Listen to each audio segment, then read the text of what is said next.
یہ سارا جو اب ایک نیریٹو جو ہے جو انڈیا نے اتنی مشکل سے بلڈ کرنے کی کوشش کی وہ تو یہ ان کے ایک سیاستدان نے آ کے سارا گرا دیا. یہ نا میں آپ سے کہوں کہ ایک تو پہلے یہ بتاؤں کہ انہوں نے اتنا کیجول کیوں کہا. سر میں نا جب بی ایس سی کر رہا تھا تو مجھے سب نے یہ کہا تھا کہ تم کچھ بھی کر لو تم کبھی پریکٹیکل میں فیل نہیں ہو سکتے. پریکٹیکل میں کوئی نہیں فیل ہوتا اور اتنے مشکل سبجیکٹس ہوتے ہیں تو ٹیچر خود ہی پاس کر دیتا ہے. تو میں تاریخ کا پہلا بندہ بنا جو پریکٹیکل میں فیل ہو گیا. تو جب میں فیل ہوا نا تو اگلا پورا سال جب مجھ سے کوئی پوچھتا تھا کہ یار تم کس سبجیکٹ میں فیل ہوئے, میں اس کو بتاتا میں پریکٹیکل میں فیل ہو گیا. وہ کہتا پریکٹیکل میں کیسے فیل ہو گیا. پھر مجھے نا ساتھ ایک دو سبجیکٹس بھی لگانے پڑتے تھے کہ یار اب بحث ختم کرو. ہاں میں فیل ہو گیا.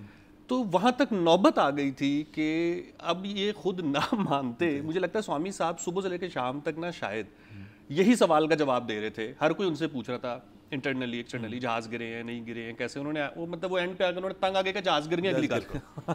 ٹھیک ہے, ایک تو مجھے لگتا ہے کہ یہ چیز ہے. دوسری بات یہ ہے کہ نہیں ہمارے تو جو وائس ایئر چیف تھے انہوں نے کہا تھا کہ رافیل بہت اچھا جہاز ہے. تو ہم ان کی بات کو یہ کہیں گے کہ پشتوں کا ایک محاورہ بھی ہے کہ جہاز چلانا آتا نہیں ہے آسمان ٹیڑھا ہے. تو جہاز پہ ایکسکیوز نہ ڈالیں. انہوں نے کہا تھا پورٹنٹ پلیٹ فارم ہے.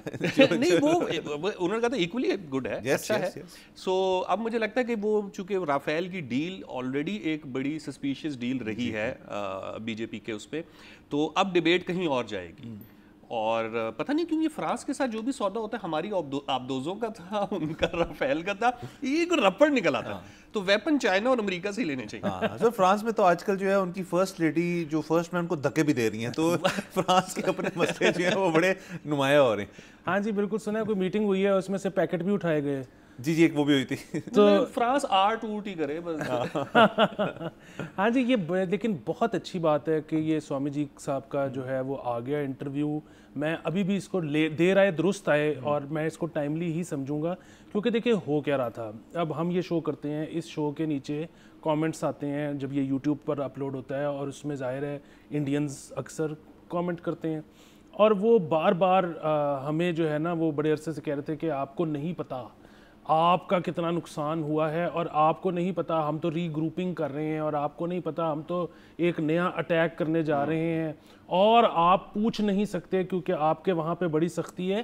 ان کو میں اور اسد صاحب بار بار یہی جواب دے رہے تھے کہ جی وہ جو سختی ہوتی تھی اب وہ پاکستان میں اتنی سختی نہیں ہے, بلکہ وہ ساری سختی اس کو بھی آپ کو ملٹیپلائی کر لیں 2-4 سے تو وہ اب آپ کے وہاں پر ہو گئی ہے. اور میرے خیال میں جو آپ کی اپوزیشن ہے وہ بہت زیادہ سوال اس لیے نہیں اٹھا رہی کیونکہ وہ نہیں چاہتی کہ الیکشنز آنے تک یہ معاملہ ٹھنڈا ہو جائے. وہ اس کو اٹھائیں گے ہی تب جب الیکشنز قریب ہوں گے, تاکہ جب الیکشنز میں جائیں تو اس گرم ایشو کے ساتھ جائیں.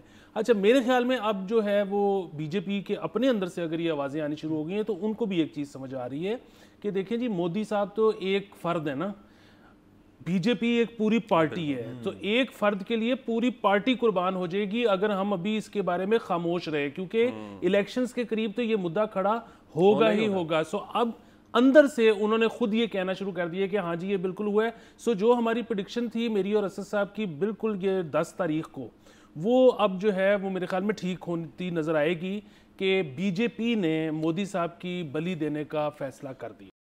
سبسکرائب کریں اور بیل دبائیں تاکہ کوئی خبر رہ نہ جائے.